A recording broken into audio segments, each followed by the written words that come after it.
Did the Benedictine monk Dom Perignon really invent champagne? Why is Grand Cru Champagne not necessarily the best champagne? And what makes champagne so versatile and food-friendly? Arguably the most food-friendly wine on the planet. In today's episode, you'll hear the stories and tips that answer those questions in our chat with Christopher Ruhland, author of the award-winning Press for Champagne, a guide to enjoying the world's greatest sparkling wine. By the end of our conversation, you'll also discover why Chris was so outraged that he wrote a letter to the editor of Decanter, one of the world's most prestigious wine magazines. And then what happened next? The most popular myths and misconceptions about champagne, what you need to know about the main styles of this sparkling wine, why Rosé Champagne is made differently from still rosé wine, some of Chris's favorite Rosé Champagne producers, what sparked Chris's interest in champagne in particular among all the different wine types, how Chris's legal career and writing skills transferred to writing about wine and champagne, how his book, Press for Champagne, differs from other books about champagne, why champagne has a universal appeal even for those who aren't wine enthusiasts. How did champagne become the wine of celebration? And how the Champagne Only Comes from Champagne, France campaign impacted consumer awareness and the global marketing of sparkling wine. Some of the ways that popular culture has impacted certain brands of champagne, how social media has shaped our perception of champagne, and Chris's perspective on the pricing of champagne and how it affects accessibility. Whew.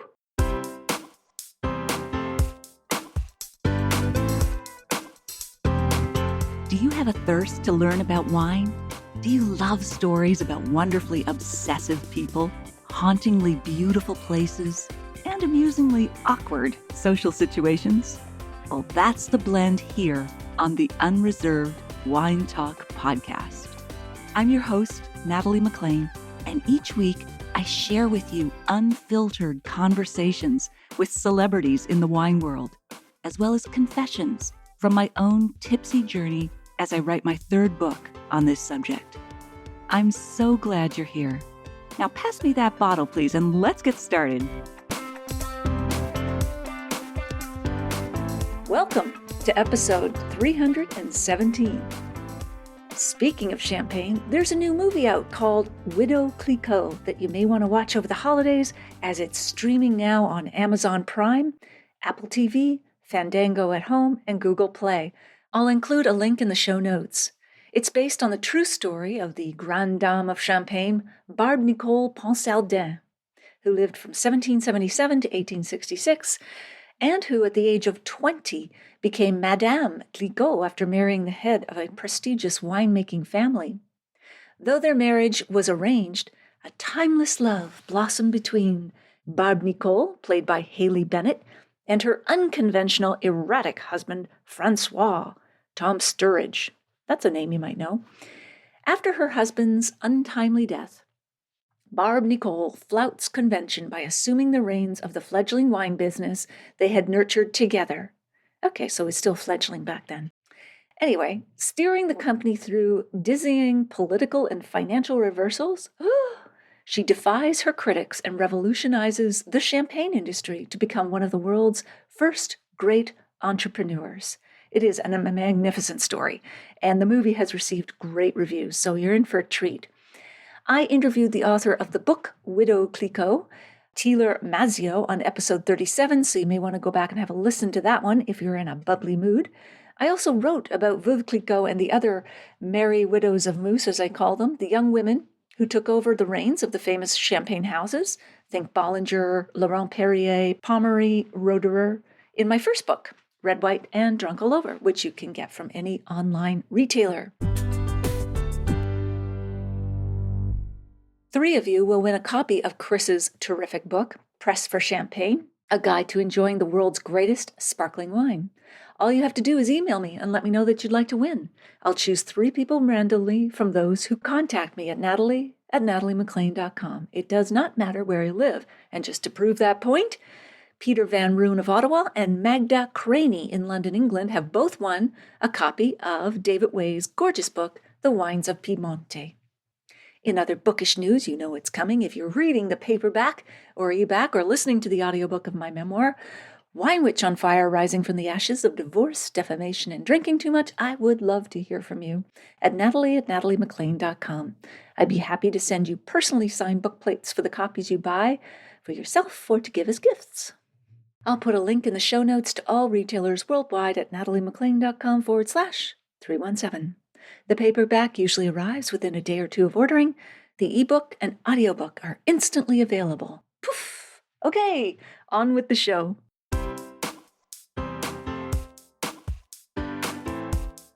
Chris Ruhland has trained and worked as a lawyer for 30 years before becoming a mediator. He also holds a diploma in wines and spirits from the Wine and Spirit Education Trust. He passed the French Wine Scholar, Bordeaux Master Level, and Rhone Master Level examinations given by the Wine Scholar Guild, all with the highest honors. He is also an avid collector and reader of wine books, which he says take up way too much space in his home. I hear you. Chris is also the author of the award-winning Press for Champagne, a guide to enjoying the world's greatest sparkling wines, and gives presentations about champagne and teaches wine courses as well. And he joins us now from his home in Austin, Texas. Chris, it's so great to have you here with us. Hey, Natalie, thanks for having me. It's great to be here. All right. Well, 'tis the season to think about champagne, though I'm sure you would argue champagne is a year-round drink, and we're going to get into that. But let's start with some of your most memorable wine moments. Tell us about the letter that you wrote to the editor of Decanter, which is one of the world's most prestigious and well-read wine magazines. Yes. Yeah. It's funny that only twice have I gotten so outraged about something I read in a publication that I decided I needed to write a letter to the editor. And of course, both of those were wine publications. But in this situation, Decanter wrote an article, and I can't remember exactly what they said, but something to the effect that champagne is a wine for celebration. And I wrote in saying that I think it's a wine for all occasions and you don't need a celebration.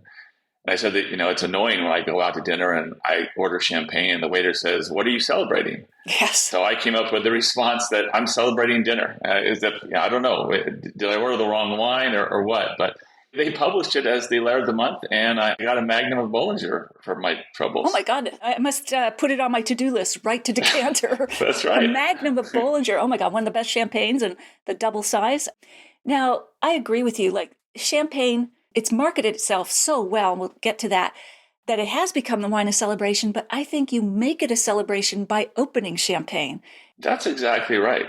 I love your reverse theory. Open it on a non-occasion and make it an occasion rather than waiting for one, because I think we all have bottles of champagne that are in our cellar and we've just held on to them too long. And if they don't age well, that's kind of sad. So anyway, that's great. Yeah, there aren't enough weddings and graduations and promotions for all the champagne we want to drink. That's true. Absolutely. Let's start today with that resolution. Share with us the story about when you were in a New York hotel bar and ordered a glass of champagne. So this was, late one day after a long day of work, and I just went to get a drink to take it back to my room. I ordered a glass of champagne, and just some woman who was standing, I don't know who she was, she looked at me when I had my glass of champagne and said, "Isn't that a girl drink?" Oh, no. And I was just taken aback, first of all, by the inappropriateness of the comment in the first place, but I just looked at her and I said, "No, it's the best line." And I just walked away. But it just does go to this idea that the wine is so misunderstood. First of all, you can drink champagne if you're a man. I think most people understand that. But there are so many aspects of champagne where it's like cabined in with all these expectations that we really don't need, honestly. Absolutely. Well, James Bond drank champagne, and he was a man's man, I'd say. He was. And then tell us about the dinner that you and your wife enjoyed while you were visiting the Champagne region. So this was my wife's first time to Champagne, I believe, or at least the first time extensively visiting Champagne. And she also thought of Champagne as an aperitif at the time. So I said, let's just go to this dinner. And I bet that if we went and said, "Hey, we want to drink champagne through the meal," this person who is helping us will know exactly what to do. And he did. And what was just cool about it, I don't remember all the food. I don't remember the champagnes. I just know that everything worked. We had different types of champagne with the different foods that we ordered throughout the meal. And that's one thing that's great about champagne is there is such variety. There's so many different styles that you really can drink champagne throughout an entire meal and it can all work differently based on what you're eating. And so it wasn't as much a revelation to me, but it was to her. And then it also was, the revelation to me was, look, other people should get to know this. Yeah. In addition to the wide variety of styles of champagne, which again we'll get to, why do you think champagne is so food friendly? Is it the bubbles? Is it the acidity? What is it? Those two things are, I think, the main component. It's the high acidity in the bubbles. It's super refreshing. So like if you see, for example, I know people who drink Diet Coke with everything. And it's the refreshing nature of that drink or any soft drink like that that makes it appropriate. And in the same way, or in a similar way, champagne, as long as the food isn't sweet and as long as it's not extremely spicy so that overwhelms the champagne, champagne will go with it. And I know because I've had champagne with steak, with cheeseburgers, and you just need to try it to see how it works. But it really does. That's great. Okay. Steak and champagne. I love it. Is there a particular style of champagne that you would pair with heartier meat dishes? I would. A Blanc de Noir. Yeah, for sure. So a white wine made from dark grapes. Okay. Exactly. Well, we may as well get into what the styles are so that we have our definitions up front. If you want to take us through it, would you start with Blanc de Blanc first and then we get to Blanc de Noir? How would you sort of categorize them at a high level? Sure. I mean, there are so many different styles and different ways to slice the pie. But to get to what you're talking about, so a Blanc de Blanc would be a champagne made entirely from white grapes. And most often that would be 100% Chardonnay. There can also be some Pinot Blanc at times, but usually we're talking about 100% Chardonnay. Then a Blanc de Noir can be either 100% Pinot Noir or 100% Pinot Meunier or a combination of the two. And then what we mostly see are blends, right? So most champagne, if you go to the store and pick up a bottle, you will normally see it'll be a blend, some Chardonnay, some Pinot Noir, some Pinot Meunier. And, that would just be a blend of the grape varieties. And then, of course, you have Rosé Champagne. And then there are other distinctions to be made, but those are the basic ones that you often see. Right. Champagne, to get their rosé, most producers make it in a way that's different from the way most dry, still table wines are made. What's the difference? Exactly right. As I'm sure you're aware and your listeners are aware, most rosé is made for still wine in what would be called a maceration method, right? So you're getting some color from the skins of the grape that way just by making still wine. As the skins sit on the juice, as it's or macerating, I should say. Yeah. Exactly. Okay. And some rosé champagne is made that way. Sometimes it's labeled Rosé de Saignée. But the majority method, de Saignée, right, exactly. Okay. That's the idea. Yeah, it's not completely descriptive of what actually happens, but it's more like what you're talking about with still rosé. Okay. But in champagne, most rosé is made in a way that is very unusual in the world of wine, which is you make a white wine and then you take red wine and you pour some red wine into the white wine to add the color. Usually somewhere between 5 and 10% of still Pinot Noir poured into the white wine, which often can be, it can be Chardonnay, but it can also be Chardonnay and Pinot Noir made white. But that is a very interesting and different way to make rosé, and it's what's typically done in champagne. And why did they choose to do that versus the way that still rosés are made? Yeah, there's a very practical reason to do it that way, which is that, of course, red wine has tannin, right? And one thing you really don't want for the most part in champagne is noticeable tannin. And given that you're making a lot of wine, you're making it once a year perhaps, or it's during the year, but it's one harvest. If you make it the Saignée method, let's say, and you somehow get too much tannin or too much color, that can be a real problem. So what the method of pouring the red wine into the white wine does is allow you to really control that element. You've already made the white wine. It's good. And you can start doing trials, with how much should you put 6% red wine? Should you put 7%? What makes the most sense? And once you've got that dialed in, then you make the wine. And from the perspective of making sure that you get what you want and that you don't get what you don't want, it's a more practical way of doing it. Interesting. I never knew that explanation. Do you have a couple of favorite rosé champagne producers? Well, first of all, most champagne producers that are significant make a rosé. I love so many different rosé champagnes. I hate to start at the very top, but Cristal champagne is incredibly expensive, and a lot of people are never going to try it. However, if you have the opportunity to try it, it's outstanding. It may be the best rosé champagne that there is. Wow. What makes it so great? It's funny. I could tell you that by giving you descriptors and berries and things like that. I wouldn't start there if you've never really explored rosé champagne. It's more the impact that it has on a whole. It's the complexity, the harmony, the texture, and the length of the wine that, if you've already had a lot of champagne, just blows your mind. It's one of those things that it's the subjective experience that is almost indescribable. But if you were to go down from there, I think Billecart-Simon is very well known for its rosé champagnes, for example, and throughout their line of champagnes, they're very good. Veuve Clicquot makes outstanding rosé champagnes. So there are a lot of options. I mean, now that you've got me talking, Baresh is a grower. Baresh, I think it's Campagne Remissis. My French pronunciations are horrible, but something to that effect, is also an insanely good rosé. Wow, I'm getting thirsty. Why does your wife call you an extreme hobbyist?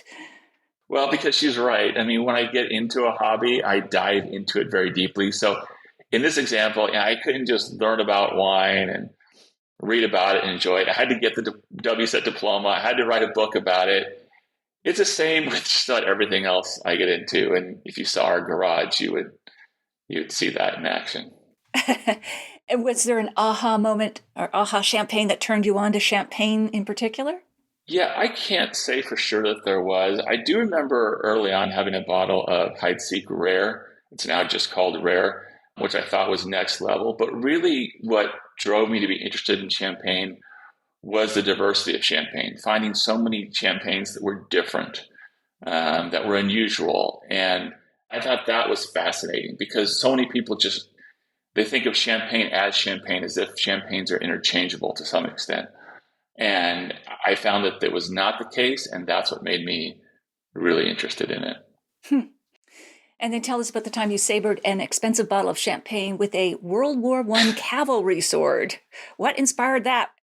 It's kind of a dumb thing to do because you lose champagne when you do that. But I bought this sword at an antique shop in New Orleans years ago, and New Year's Eve 2013, it had been a difficult year. I was home with my two sons, who were much younger at the time, of course, and we decided we're going to have a fun night. So we cooked, we watched movies, and I savored a bottle of champagne in the backyard. And my older son, I think he was maybe 13, 14, 14 at the time, he took a video of it, which I actually watched again last night, and I laugh every time I watch it. So it was just fun. Did you get it on the first try, the shearing off the top? It's pretty straightforward to do. It's not much of a parlor trick. Anybody can do it, and you don't need a saber. You can just use a knife. What you do is you do it once, you realize you can do it, you realize it was fun, and then you go back to just opening the bottle the regular way after that. Absolutely. I mean, there's lots of videos on YouTube, too, that can show you how to do that if you're curious, because you do want to find the seam, the weakest part of the bottle, and go up to the neck with a decisive whatever. But I've seen people do it with a spoon, too. Yeah, there's all sorts of ways to do it, and you're right. The saber's much more impressive. It is. The saber's more fun. Before we dive into the book, your legal career and your writing seem very different, the wine writing. How did you make the transition, and were there skills that overlapped? Yeah, so I think good lawyers are good writers, and lawyers have to investigate, analyze, and explain. So it's not so different to take a subject like champagne and do the same thing. What is different is that legal writing is cabined in to a large extent by an expected style. I wrote a book for lawyers when I was practicing law. It was published by a legal publisher. And I wrote it in a way that lawyers reading it would expect to see, right? And they would understand. This book was fun because I could just completely break out of that style and write in a way that was just more personal and fun, frankly, for me to write. I would say that's the main difference. But really, to a large extent, there are skills that bleed over. Yeah, I hear you on that. I was in high tech marketing and we would write customer success stories. That was my favorite part, the research and the writing. It never occurred to me that I could do other types of writing.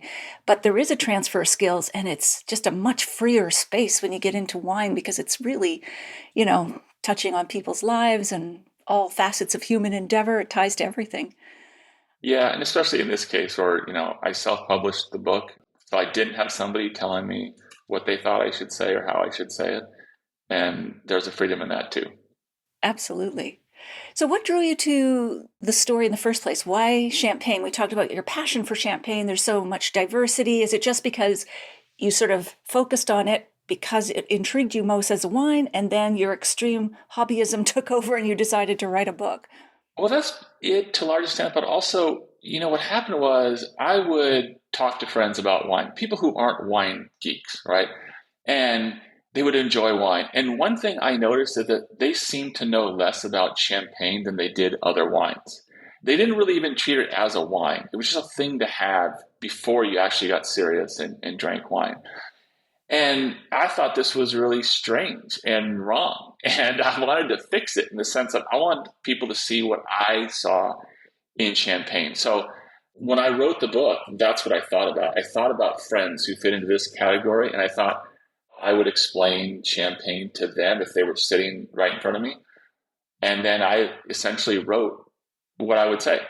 Right. Yeah. No, it's great. Great conversational style. Maybe tell us a little bit about how this book is different from other books on champagne. Certainly, you weren't after an encyclopedia about champagne, but how would you explain it to someone who's thinking about buying your book?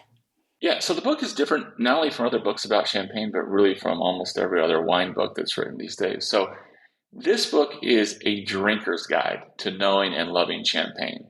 It's a guide to telling you or showing you how to understand different styles and types of champagne, how to figure out for yourself what you like and why, and how to explore champagne so that you get the most out of it. So whereas most other wine books focus on the objective facts surrounding a wine, like the history, the climate, the production, the producers, etc., my book is all about the subjective experience of the wine drinker. So any facts in the book are there solely to help the reader develop that subjective experience, as opposed to cramming a bunch of knowledge in their heads that you would need, let's say, for a wine exam. Right. I think that's much more interesting in the approach. What was the most surprising thing you learned while researching or writing your book? I suppose I knew a lot about champagne when I was writing it, but I guess the most surprising insight I had was that the book actually served its purpose on me while I was writing it. So I'd had all the champagnes that were discussed in the book, but I drank them all again while writing it. And it was very interesting to see that I actually appreciated champagne more than I had before when I sat down and drank in this comparative way that I lay out in the book. It was interesting to see that, at least for me, it made sense. And I got something out of the book in that way. That's great. Well, you are reader number one when you write a book. So let's hope. That's right. What was the most difficult part of writing the book?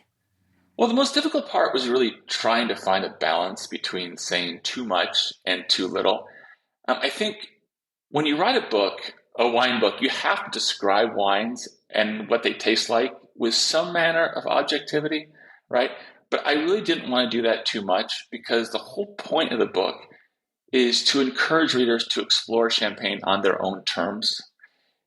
So if I was too descriptive, it just takes some of the joy out of the exploration, And also, I think to the average wine drinker, the person I'm writing to, technical information about wine is really boring. I don't know about you, but like my friends, they don't want to read about yeast strains and they don't want to read about pruning methods. So I try to give details that you need to know if you want to enjoy champagne a lot more than you do now, but leave out other things that you don't really need to know. And if you want to know them, you can look them up somewhere. Oh, that's great. Excellent. And what is the story behind the title of your book, Press for Champagne? I like that. I want a button. Yeah, and they are available. I have one. So yeah, I mentioned this in the book, but there's a restaurant in London that has Press for Champagne buttons in the actual booth. It's a very cool restaurant, not just because of that, and the buttons are actually hooked up So if you press the button, someone will come out and bring you champagne or know that you need champagne. So that was the inspiration. And then I also bought a button, like I said, to hang in my home. But I also wanted to recognize that there's just something intrinsically joyful about champagne and that indicate that the book is about drinking champagne. So that's how I got the title. Well, that button, I wish I had had that in the hospital when I was delivering my son rather than epidural. It's like press for champagne. Yes, please. Yeah. Anyway, Yeah, I love that. And as you said, you mentioned that champagne delivers immediate joy, laughter, surprise, and conviviality. Why do you think champagne has this universal appeal, even for those who aren't diehard wine enthusiasts? Well, I think it's two things. I mean, I think, first of all, champagne has this tradition of being a wine of celebrations. Even if it's not only for celebrations, it's at weddings, it's at parties, it's at graduations. So you're starting with a beverage that you already have these memories of that just represents happiness. And I also think that the bubbles have something to do with it too. I mean, bubbles are just fascinating and they're kind of fun. For whatever reason, there's this certain lightness to a wine that has bubbles. So I think those two things combined create this effect that we see. Absolutely. There's a textural thing, but also just bubbles bursting in kind of your nose a little bit, tickling your nose. I don't know. Yeah, absolutely. So champagne has definitely earned its status as the wine of celebration, but how did it do that when you write in the book it lost out to Burgundy 300 years ago when it was trying to be the wine of the court? And of course, that's what set the fashion back then. They didn't have social media. So how did it get to be the wine of celebration? Well, so what I talk about losing that competition, that's when, champagne made still wines, which, it's important to recognize champagne has made still wines for many, many hundreds of years, much longer than it's been making sparkling wines. But, the association between champagne and celebrations has really deep historical roots in Champagne. French kings were coronated in Reims in the Champagne region with wine, going back to the 5th century. And so this association between French royalty and champagne, again, it wasn't sparkling champagne, has very deep roots. And then you have Louis XIV, who was a big advocate of champagne, and again, the court being important. Over time, you also had marketing, frankly. When champagne became sparkling, it became marketed as the wine of royalty, the wine of the czar.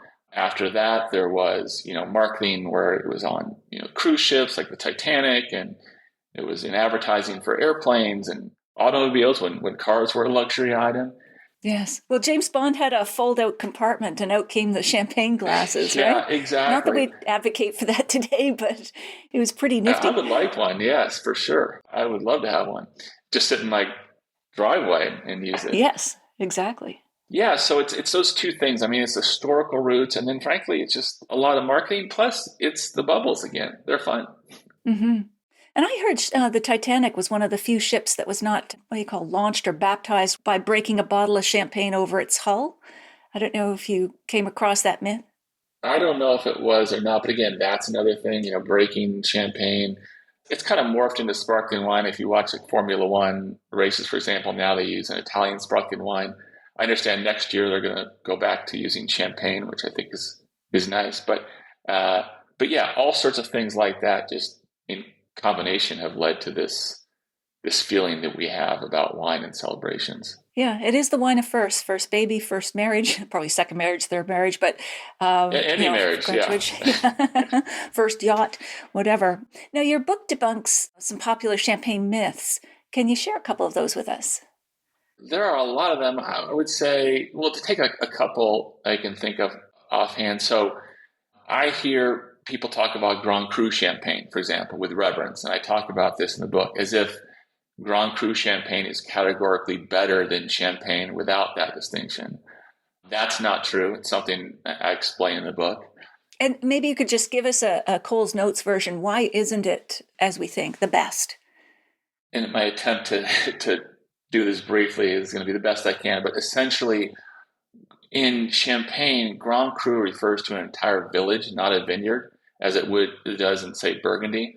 The whole system of Grand Cru and Premier Cru came out of a pricing scheme in the early 20th century between growers and producers in an effort to really make transactions smoother. So they just designated entire villages Grand Cru, and producers would pay a certain price for those grapes, no matter where they came from in the village, and then down.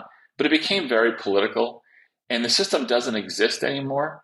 But Champagne is still permitted to be labeled with Grand Cru or Premier Cru from the villages that were such at the time the system collapsed. And so you can find Grand Cru Champagne, just happens to be from a Grand Cru village that's not very good. And then you have champagnes, like, just to give an example, we talked about Cristal. That is not Grand Cru Champagne. Neither is Dom Perignon. Some of the best champagne, Clos de Gauisse, is not Grand Cru Champagne. So it's unfortunate that there's this perception. Once you get me started with this one, I may go on too long. No, that's a good explanation. I wasn't aware of that one. Is there another myth you would like to debunk? Well, I also think that you hear people saying that vintage champagne is better than non-vintage champagne. That's something else that is just, again, as a category, you can't say it's true. In certain limited instances, it can be true. But again, there's plenty of vintage champagne that's not very good. There's plenty of non-vintage champagne that's outstanding. So this is, again, one of the things I talk about in the book, is trying to get our arms around what's true and what's not in champagne and why, to help you figure out, to cut through some of the BS in champagne, basically. Sure. That's an important distinction, because if I understand correctly, and just correct me if I'm wrong, non-vintage champagne is kind of the signature of the champagne houses. They try to be consistent year after year. It's kind of their big focus. Whereas vintage champagne is declared, I don't know if it's 3 or 4 years out of 10, maybe more now that with climate change, but that's often not what they consider the proof of their mastery of champagne making. It's the non-vintage champagne that is their pride. Yeah, it can depend. Okay. That's the thing. It really Depends, can depend on producers, and we could go through examples. But I mean, again, I think that's closer to the truth, what you just said. But again, it's not totally reliable in every instance. You are right in the sense that, a lot of effort is put into non-vintage champagnes often because the vast majority of bottles that are purchased are non-vintage champagnes.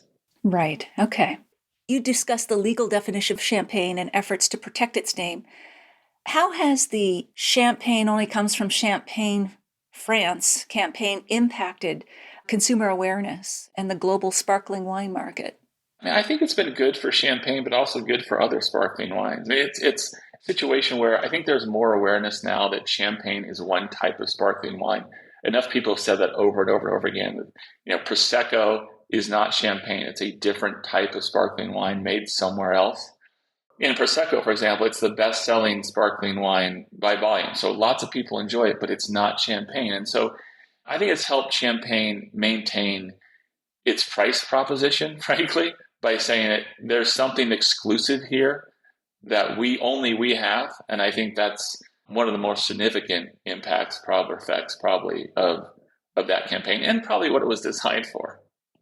And did you say Prosecco is the number one type of sparkling wine that's sold by in the volume? world? By volume, yes. Yeah. Okay, interesting.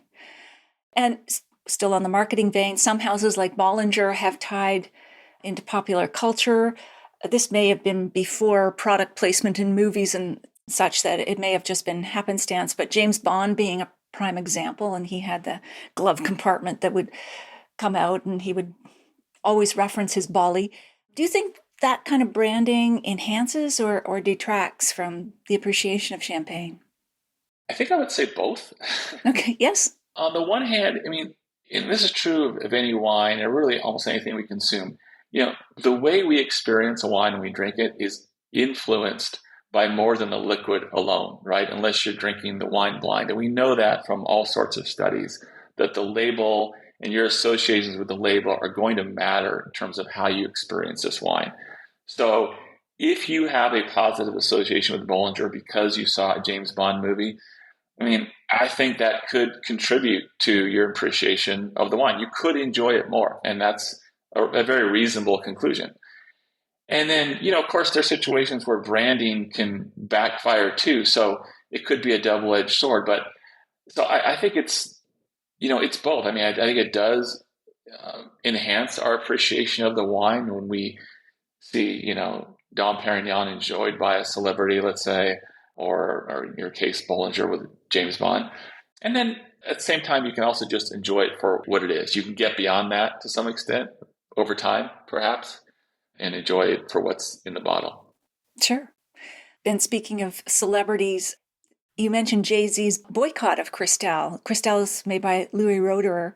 What happened? What was going on there? Jay-Z, the rap artist, also married to Beyonce, I think. Yes, I believe you're correct. Yeah. So in that case, he had mentioned Cristal in his music, and apparently was a fan of Cristal. And then the managing director of Louis Roederer at the time did an interview with The Economist, and it was asked whether Cristal's association with hip hop music was bad for the brand, something like that. And he said something to the effect of, "It might be, but we can't stop them from drinking it," which wasn't particularly sensitive. And so Jay-Z reacted to that in only the kind of way that he would, which is decide he's going to buy his own or create his own champagne brand. So he bought Armand de Briac, which is also known as Ace of Spades. I think since then he sold half of it to LVMH. And he started mentioning Ace of Spades in his music. So back to what we were talking about branding. If you don't do it right, it can go wrong in some directions. And in their case, that was something that they probably regret, I would guess. Probably. I think they were a little put off by the fact he was pairing Cristal and Cheetos in some of the lyrics, but hey, could be brilliant pairing. But see, that's the thing is, I mean, personally, I think his association with the brand was very positive. I don't think his, or even any of hip hop music association with Cristal or Dom is negative. I think it's a good thing. So I think they kind of lost an important customer there. Absolutely. It has the potential of revitalizing the brand the way Madonna has always sort of paired up with younger singers and has had this amazingly long career as a result. I think there could be real value there. Yeah, absolutely. Yeah. So the narrative about Dom Perignon, the blind Benedictine monk who's credited with inventing champagne, is actually not true. What parts are true and what aren't? Well, so the part that's not true is he did not that he invented sparkling wine or invented sparkling champagne. So champagne wasn't a sparkling wine in any significant way until after his death. So I'd say the major part isn't true. But what is true is he was the cellar master of the Abbey in Auvier. You can actually visit the Abbey today. At the time, he was just a very important figure in Champagne in terms of wine production, advancing wine quality, advancing grape quality. He was very focused on improving the quality of the vines. He mastered gently pressing the grapes to make white wine from red grapes, which is something that's important in Champagne.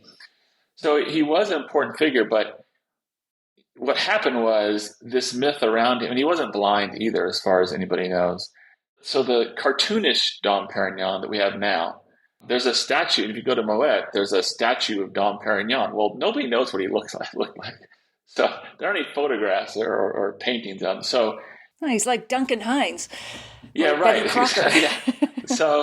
Yeah. So there's this cartoonish version of him that Moet very smartly appropriated in the early 20th century for its prestige cuvée, and that's how it lives on. Wow. Okay. All right.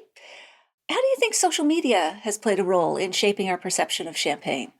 Yeah, it's interesting. I mean, I think so. Social media has done a few things that I think are very positive in terms of champagne. I think one is, to some extent, it's promoted champagne to a younger audience. Basically, back to what you were talking about earlier, champagne just can't be an old person's drink, right? If they want to be successful. So the fact that you see younger people posting photographs of champagne, it just really broadens the audience for champagne, I think, which is a very positive thing. I think also the fact that social media is constant. There's to some extent there's this deseasonalization of champagne consumption. You mentioned that, and it's true. A lot of champagne is purchased in December. But when you look at social media and you got a lot of wine pictures, you see champagne being consumed every single day in all sorts of settings. And so I think it's helped promote this idea that you can drink champagne in March on your patio or whatever. Among other things, I think that's been very positive. Yeah, they have called champagne the poinsettia wine because 75% of sales traditionally was between American Thanksgiving and Christmas, or the holidays. Let's talk about another historic figure, Winston Churchill. What was his influence on champagne? His real influence is he drank a lot. He drank a lot of it. So he was good for sales. Yeah, right. He drank a lot of it. He was a big consumer of food and alcohol. And he really loved Paul Rosé champagne. And so then they have named their prestige cuvée, which is a wonderful champagne, Winston Churchill. And if you look on their website and their advertising, they play up this connection between the house and Winston Churchill. I think he's still a popular figure or a well-known, positively viewed figure. And to that extent, they've ridden off of that. Right. Yeah. The man was prodigious in his output, his writing output. I don't know how he did it. He seemed to be drinking all the time. Yeah, and eating all the time. Yeah. What a mind. How do you feel about the luxury pricing of champagne? You've mentioned Cristal. What does that go for these days? Is it $500 a pop, like a bottle? Oh my gosh. Well, first of all, I just have to say, you're pointing to the one part of my book that didn't age well, which is the prices in 2021. Although I did say in the book that they were 2021 prices. But my gosh, since then, between just general inflation and then increase in champagne prices, the prices have gone way up. So Cristal, which in 2021, you could find for $200, still a good amount of money. US dollars. You tack on 30% for us in Canada. Here I am in Austin, Texas. Yeah. In US dollars, $200. Now is well over $300.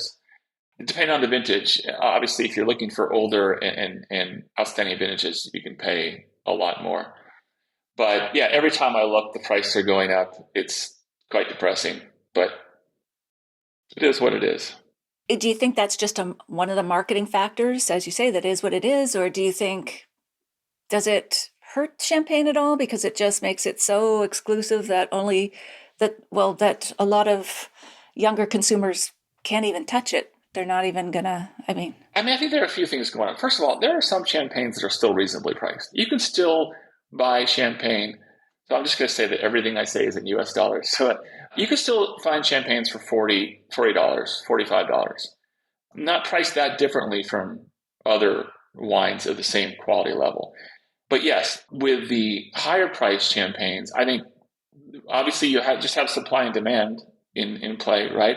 But what you also have is the fact that luxury goods of all types, they need to be thought of as luxury goods to perpetuate that kind of success and feeling.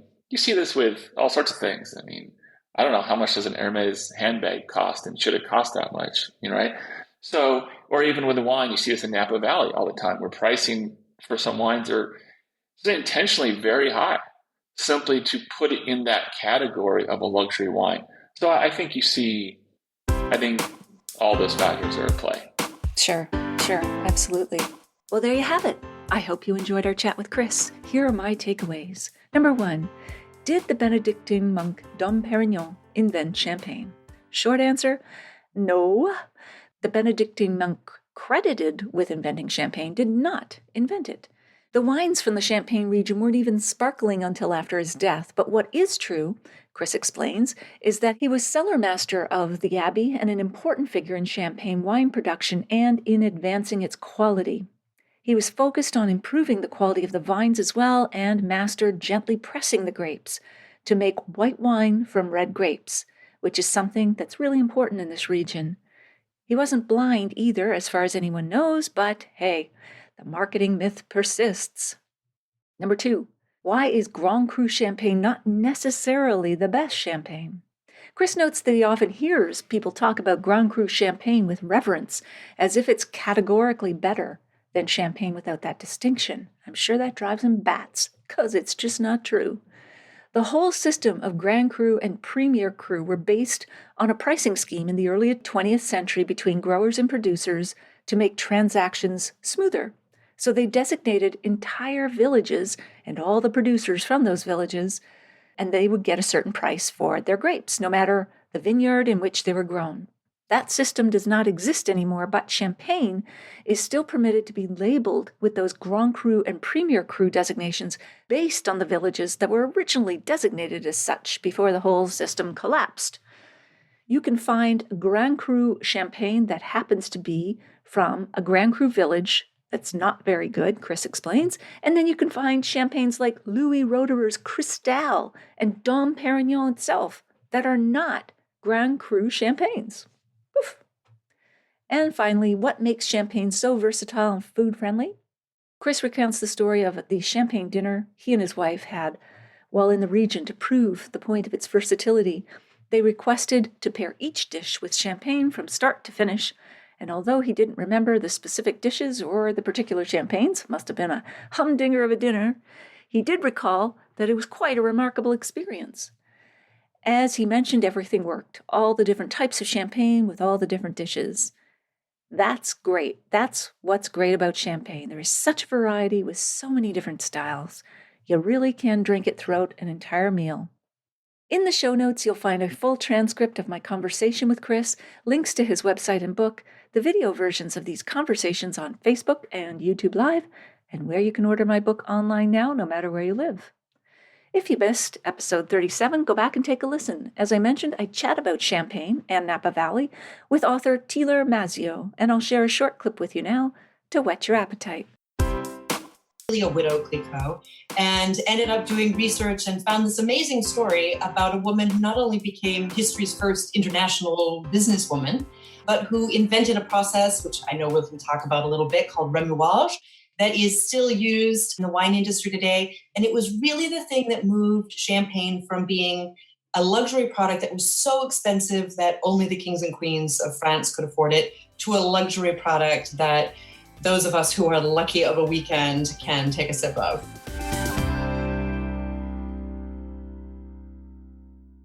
You won't want to miss next week when we continue our chat with Chris.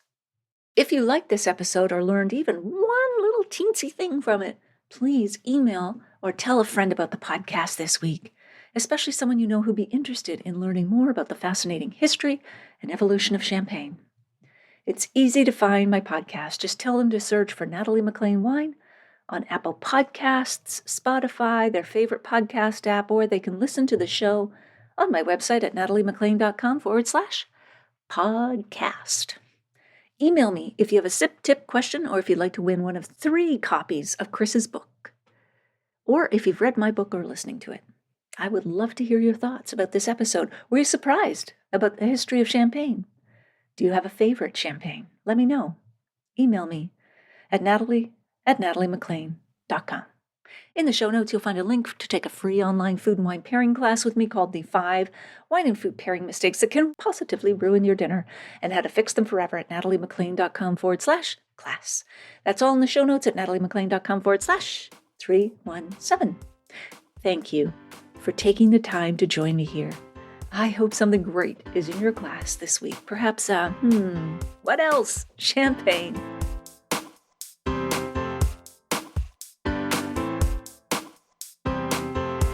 You don't want to miss one juicy episode of this podcast, especially the secret, full-bodied bonus episodes that I don't announce on social media. So, subscribe for free now at nataliemaclean.com/subscribe. Meet me here next week. Cheers.